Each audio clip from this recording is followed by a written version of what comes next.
Blodig Blomst by Miran Ahmed. There is a reason why the innocent-looking flower with soft pink petals and powdery pollen is known as the Blodig Blomst, or the bloody flower. The name stems from all the gory wars that have been fought to get this powerful flower, which only blooms during a solar eclipse. The two Viking clans that lived on either side of the river Otra, the Lyn and Strike, would fight tooth and nail to obtain the precious flower.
The last 4 years had been miserable for the Strikes and their young princess Magna.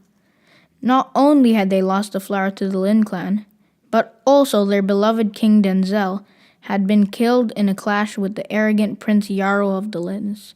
With King Denzel dead and the flower in the hands of the Lyns, the people of the Strike had begun to lose hope. Their only chance lay with their brave Princess Magna, who was soon to come of age. She needed to defeat the Lyns and secure the flower in order to bring prosperity to the clan once more.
To prepare for the next eclipse, Magna had been training with some of the finest teachers in the art of warfare. She conditioned her body by practicing her axemanship and sword technique. Her skill in archery, known far and wide, was almost too good to be true. Every night she would dream of winning the war. Every day she would practice harder than the previous one. Princess Magna was driven by her determination to bring the flower to the clan, put an end to her people's misery, and avenge her father's death. Magna's mind was like a contained fire, ready to burst any second. The urge to win consumed her every thought. She had to beat Prince Yarrow. If Magna was a vicious wolf, then he was a strong bear. As they grew up, there had been fierce competitions between the two. Magna always lived under the shadow of Prince Yarrow's great skill as a warrior, but now she wanted revenge for the suffering he had brought to her people and to her father.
Her training for the day of battle was complete.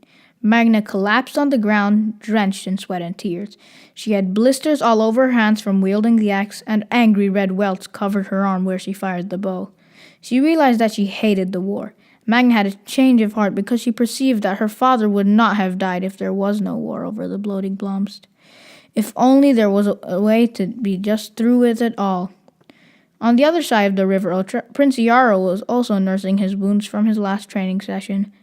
Before Prince Yarrow's own father had been killed in a battle for the bloating Blomst, Prince Yarrow had been studying to become a healer. Now the entire clan was counting on him. He had no more time for medicine. All he could do was prepare for war and help his people. The frustration of not being able to pursue his own dreams had led Prince Yarrow to becoming a fearless and cold leader. He wore a mask of ferocity over his true nature. It didn't seem like it, but Yarrow would lay awake at night for hours, saddened by the image of King Denzel laying there unconscious on the battlefield. Guilt consumed him whenever someone brought up the name King Denzel.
sorcerer's predicted day for the eclipse arrived, and both clans were ready.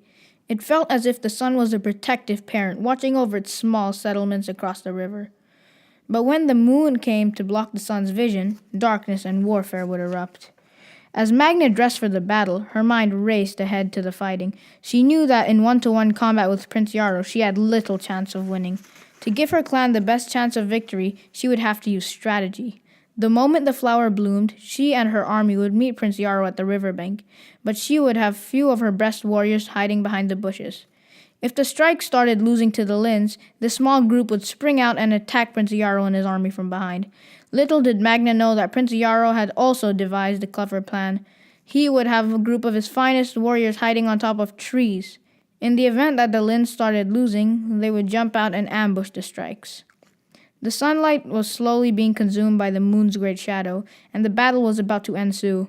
Warriors from both clans stood ready for war face to face. Magna and Prince Yarrow were in the very front, where tensions ran high. Each leader's face showed signs of stress. So many people were counting on them to get the flower. Once the darkness had overcome the light, the sprout of the bloody blossoms rose from deep mud between them. The two clans watched the last of the sun disappear in the sky. As the soft bud bloomed into a pink flower, the battle began. Axes were thrown, arrows were fired. Prince Yarrow fought his way to the bloody blossoms, and, with a sleight of hand, plucked the flower from its stem. He brought it close to his chest, as if safeguarding something that would fall out of the flower. In a split second, Magna performed a somersault and swiped the flower from Prince Yarrow's hand. She drew her dagger at Prince Yarrow's throat, and both sides knew there was no escape for the prince. The strikes cheered. Their suffering was over. Then Magna surprised everyone. She dropped her dagger and held up her arms in the air in surrender. "Tell your people to put down their weapons. I wish to talk."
Drop your weapons, Prince Yarrow commanded, and battle axes, longswords, and bows fell to the ground. Magna held the bloated blomps toward the moonlight so all could see its perfect petals. Is the entire flower useful to you? She asked Prince Yarrow. No, we only use the pollen, Prince Yarrow replied. We scatter it in the air, and it brings prosperity, luck, and good health. Then you may have it, Magna said with a smile, for it is the petals that we grind into a potion. When we drink this potion, our bodies have increased agility and strength. It never occurred to me that your clan does not use the same parts of the flower as we do until I saw you protect the pollen from falling out. Prince Yarrow and Magna made a decree that from now on the strikes would take the petals and the Lynns would take the pollen. Princess Magna not only halted this bloody battle and saved warriors on each side from dying, but she also prevented many wars that would have been fought over the flower for generations to come. From then on, the clans lived in peace and flourished on both sides of the river Otra. A short time after the truce, the two clans decided to form into one stronger clan. The clan was named the Strylands. Word quickly spread about the two leaders of the Strylands, and they became the most honored and feared clan in all of Scandinavia. No one thought of challenging them, for their wits could outsmart any leader and their strength could defeat any army. For the first time in history, the leaders of the Lynn and Strike clans were no longer rivals, but great friends.